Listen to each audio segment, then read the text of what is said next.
Robert family, welcome to the AEW Dynamite review. We're back because we thought it was going to be a good show. We thought it was going to be interesting actually to watch, but no. Of course, like every time that we actually show some type of interest, they don't do that for us. So they give us like an okay show. Actually, they introduce another title, which is good, but it seems to me that that title is going to be more for people that are not born in the United States. So very different on that. But also, like Jon Moxley qualifies to like the finals to be the new kind of interim champion. So, Paul, tell me a little bit about this little Dynamite. Do you like it? Tony Khan, I don't think is improving anything. It feels like, like a regular decent show. Yeah, I mean, this for me didn't really move the needle too much. My interest of AEW, I thought, okay, we're going to get some good matchups here. We're going to see maybe CM Punk versus some of these guys. We saw him dive in the crowd, broke his toe or whatever happened. And then it's like, okay, shit, So then, now we have a new interim champion crowned. Like we said, spoiler alert, I'm sure all you guys saw it already. Jon Moxley, the new interim champion. So it's going to essentially be like Cody and Sammy Guevara thing, where they're in a couple weeks, a month, whatever, when CM Punk comes back, they're going to feud. And I'm sure CM Punk's going to win. I don't see him. They're going to unify the championship. I guess they figured Moxley was the hottest guy right now. They know, well, we'll talk about it then. But, I mean, overall, like I said, didn't really do anything. I mean, the next big thing is Forbidden Door and Road Rager or whatever. Road Rage is whatever, Yeah. Road Rage is going to make us all angry. Yeah, we're going to be really outraged because it's going to be like whatever show. Forbidden Door could, that they give us. Yeah, but it's not going to be good. Special. So what do you think about the Battle Royal? It started out with that. All of the guys to determine the guy that was going to face Jon Moxley in the main event of this show. They did it. They explained why Jon Moxley was the guy just because he was number one in the ranking. So at least they gave us some kind of like reason why was he not in the Battle Royal. And then they sent everybody else, Darby Allin. We got to see, all the jobbers or the guys that don't even, they're not featured on television. And we had the last four right here: Andrade, Kyle O'Reilly, Yuta. This was just bad. Yuta eliminates Powerhouse. Yeah, and I mean, you got to think as this was going on. I mean, who was your pick? As this was, had the most guys in the match. I'm thinking, okay, like Keith Lee is the guy who's in there, Will Hobbs, Ricky Starks. I'm thinking some guys here. I mean, hell, even Darby Allin on one more time could be in the match against Moxley. They could have another rematch, or Eddie Kingston against somebody. And as these guys kept getting thrown out, and Willie Hobbs was the fifth guy. He got tossed out, and I thought it was Hobbs. I'm like, Hobbs and Moxley. I'm like, if it would have been Hobbs, I would have been Hobbs all the way. I would have had Hobbs win the whole fucking thing. Hobbs and CM Punk, match number 2, and CM Punk beats him again. But I mean, it does a lot for the thing, and because it's not a long-term title run. Giving it to Moxley is like when a baby cries and you give it the pacifier. It's like there's a security blanket. That's Tony Khan, But again, I'm getting ahead of myself. I didn't like the Final Four already. I'm like, oh man, who are they going to give it to? And the winner to me, again, why? Well, best case scenario was Kyle O'Reilly because, I mean, the crowd is over for Yuta. To me, he's not more over than anything. He's just generic, bland. He wrestles like a New Japan guy where he doesn't sell anything and he pops back up and screams and I'm supposed to think that's cool. No, sorry, it's not. But Kyle O'Reilly wins his thing, thankfully. And, I mean, I was hoping, okay, let Moxley put him over. But, again, I don't want to get ahead of myself because, that's the main thing is, like, you see Kyle O'Reilly, like, he always makes it to that final match. Does he ever win the final match? He never does. Yeah, always like a pubic hair away from becoming champion of something. NXT champion with Finn Balor, Adam Cole, the same thing. So every time he's got a big match, he never wins it. And Moxley's like, so, well, you're just in the way of me becoming the AEW champion. That's what I love, Well, yeah, it's cool. I grabbed that thing by the balls. I'm like, Moxley. I mean, it's not that we hate the guy. It's just like the demeanor of it. It's just like, I'm cool. Yeah, it's right. Like if this is like supposed to be such a great, prestigious, professional company, whatever. Moxley comes out there scratching the back of his head, like no sir. Like he's uncomfortable. Yeah, I mean, and it looks like he should be wrestling like for the GCW, crowd. He doesn't look like I'm about to be a world champion. He doesn't look like a professional. Yeah. No, and that's the thing. Like every time that he's there, he seems like he's a great wrestler. We're never gonna say that he's good. He knows what he's doing, but he looks uncomfortable though to me. It's like yeah, sure. Oh, you wanna be a world champion? Yeah, I have nothing else to do. So I don't know what to think about that. But we're going to talk about the main event when the main event time. What do you think about the Atlantic Championship? It looks really nice. At least AEW, the designs look very interesting. They look prestigious. I like it. The problem is with not this. I mean, the belt looks cool. Miro needs to win the whole damn thing. Oh yeah. The problem with it is just you have these belts, and besides maybe the World Heavyweight Championship, tell me a belt on here the last time that had a really good feud. Thunder Rosa and Britt Baker, I'll give you that one. But besides that, TNT Championship never really had a legit feud. No. Miro and Darby, none of them are, Cody and none of them were good. No. I mean, what we're going to see in a little bit with the TNT Championship, I think, is going to bring it to prominence. But, I mean, hey, another belt. The main problem is you need to book the feuds and the storyline surrounding these belts good so the belts mean something. Otherwise, they're just props. They're just toys that mean nothing. It's true because it doesn't. Yeah, they need to have like good long feuds. They need to have like prestige, good matches, like good storytelling. I mean, here I feel again, it has. It needs to be a guy that is not American.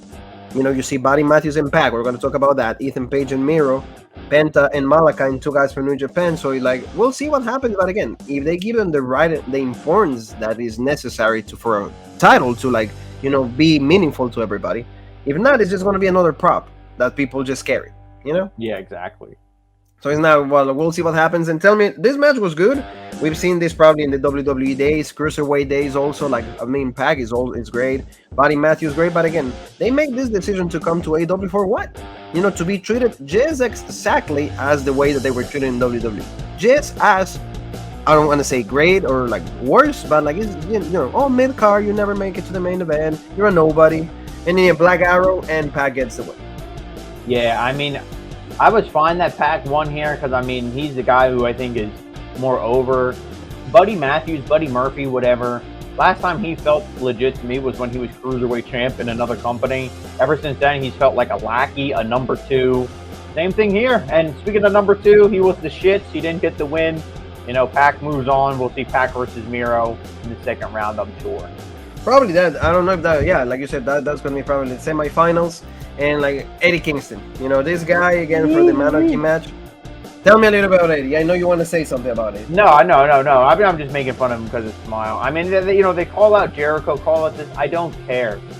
This needs to end. Oh yeah, no, this is bad for Santana I'm sorry, but nobody really Jericho and them. Yeah, this is bad. Eddie needs to be world champion. Is the only way because of the work that he does. And again, feuding with Jericho for so long, really, aligning with Moxley one more time. Why? Hey, leave the guy, let him have a singles run, let him try to if it's not, like you said, if he's not world champion, maybe TNT champion. I know we have somebody else, but he should have been TNT champion. He has everything. Good talker, a brawler, whatever, But again, no, Jericho, the feud's gonna last forever because they don't have anything else to do with him. I don't care.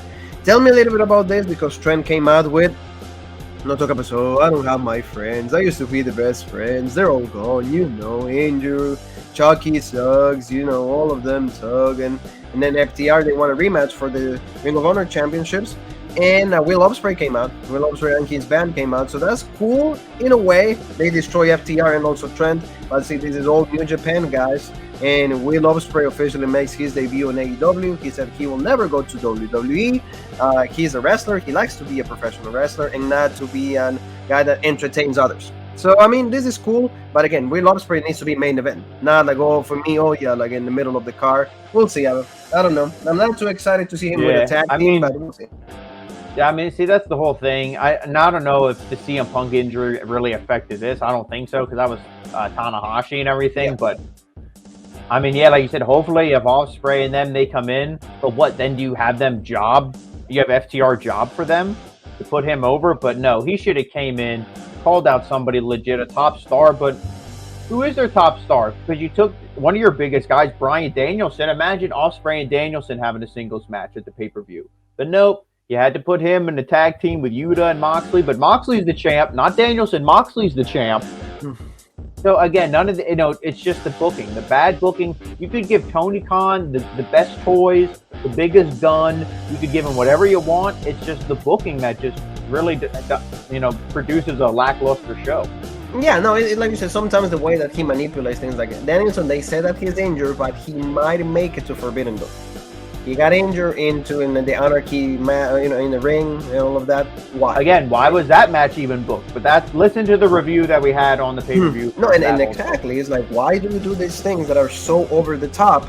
And then, he never got injured that bad in WWE. That we gotta say, and we have to. I mean, but yeah, besides the concussion, but the concussion was his own fault for the headbutt.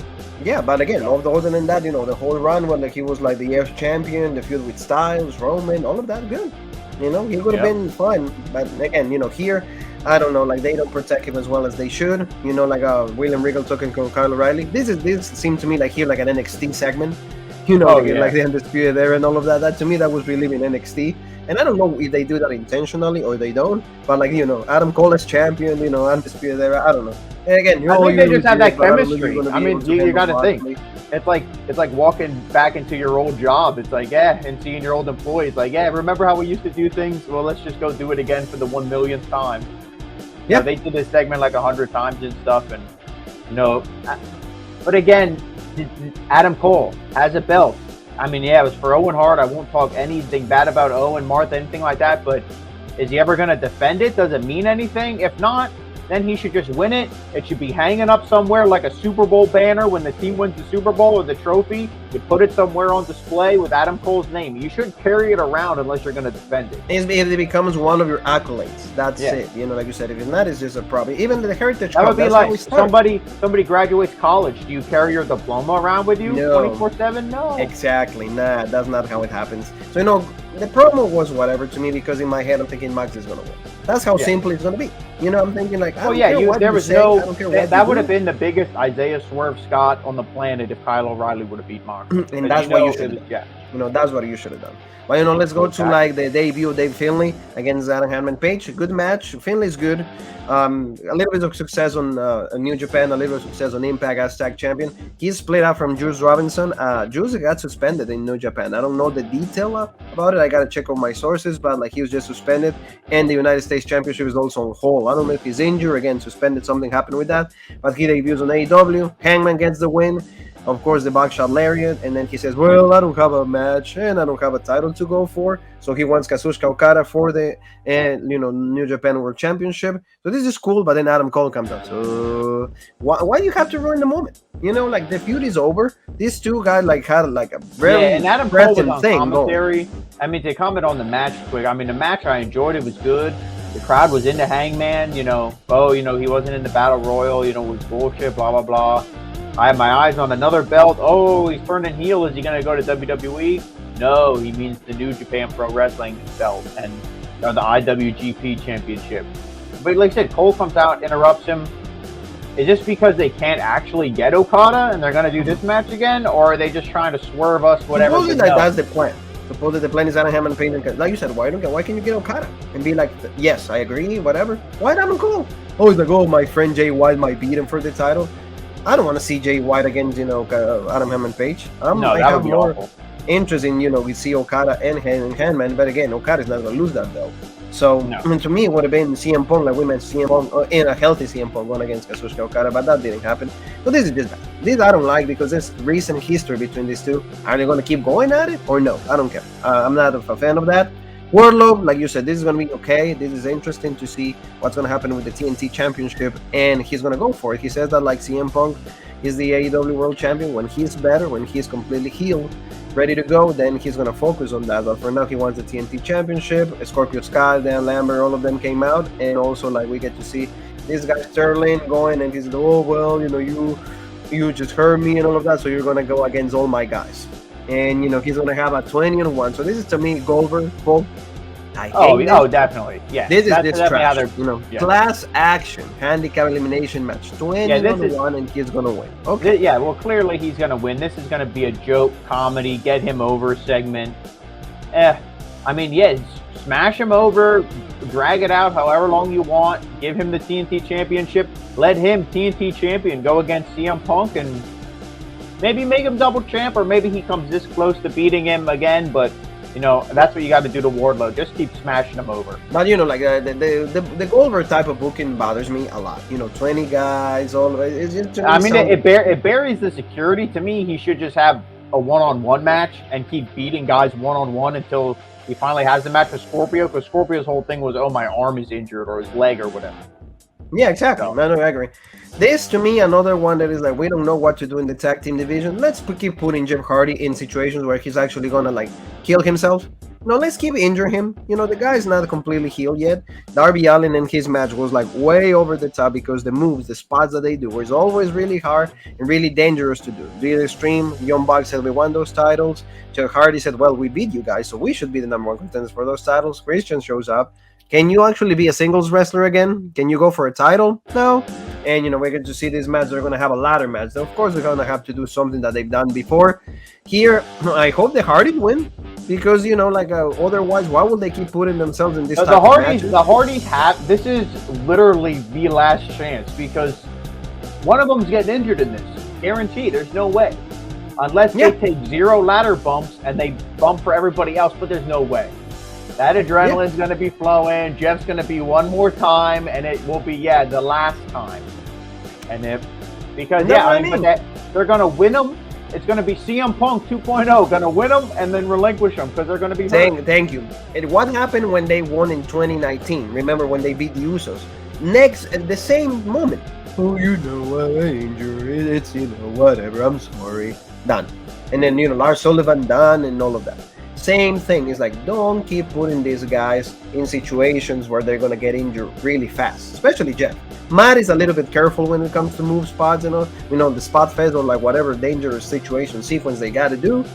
But I don't care for this. Young Bucks, they're decent at what they're what they are. But like to me, if the Hardys don't win, why they even like attack anymore? Who they can face? I don't like this at all. So, like you said, it's going to be hopefully Jeff Hardy's still alive after all of that. That's what I'm hoping for. So, Paul, tell me a little bit about this match that they added in Desert for the AEW Women's Championship, and there's the Thunder Rosa against Marina Shafir. Shafir has improved so much ever since left the WWE. Roderick Strong, her husband, of course, he's tried to like make her better, and he's actually accomplishing that. She looks better in the ring. Not, she's not a top player, but the quality of the match was decent at least. Thunder Rosa always looks better, but the one thing that like she's been complaining to AEW management is that her reign as AEW Women's Champion has been really lackluster, and it's because they haven't built anybody. It hasn't been anybody worth it to have like a great feud, and in the end, she gets the win. Roll-up combination, not even like a finisher or anything. So maybe they're gonna keep feuding, and we got to see like a Marina Shafir post attack, very common on AEW, right, Paul? And Toni Storm makes the save, so maybe right here they're eyeing for like a match between these two baby faces. Maybe that could be a good story if Toni Storm decides to go heel. What do you think? Yeah, I mean, the match itself, like you said, thrown together.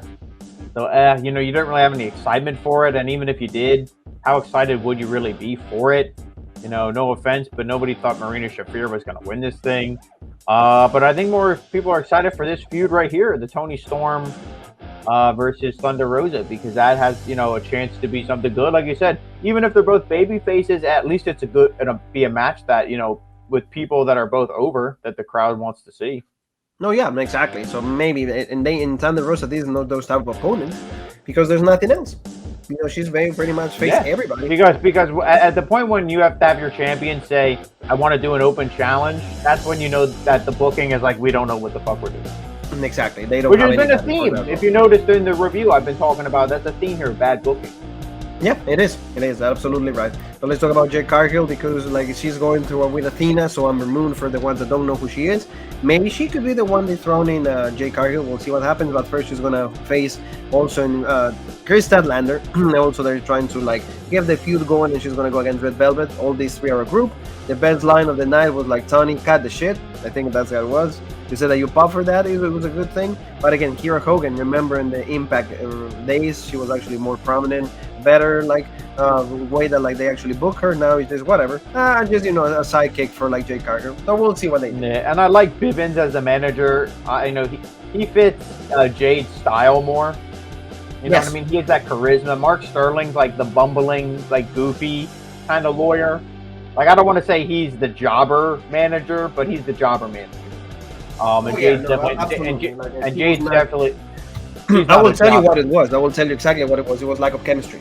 Those two did not go along. Now Malcolm Bivens is like this, like Diamond Mine, black, quick, that's what you do. We're gonna see Rampage. I mean, the ones that are gonna see Rampage, I don't know if we're gonna see that type of show that like nobody even watches. FTR and Trent Beretta, they go from being not friends to like now they're gonna go against Will Ospreay and Aussie Open. So this is one thing that we mentioned before a couple of times here on the channel, that besides the marks, nobody really cares about New Japan guys. So here, Will Ospreay, big debut, big first match, everything right here. Rampage. If this show doesn't do good numbers, then that proves it that nobody cares.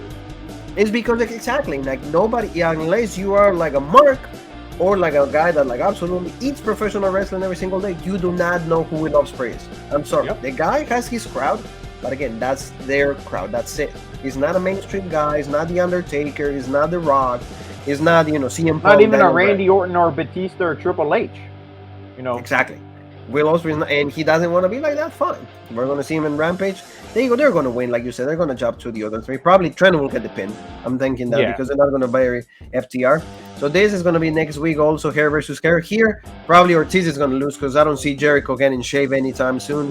He's very known for like actually have long hair throughout whole his career, so this is going to be just bad. Raw Rage again. This is not a pay-per-view. And what does that mean? If Ortiz gets his head shaved, that means that the feud continues. So what? Yes. Again, bullshit. Nobody cares. Exactly. So we don't want to, we don't care for this.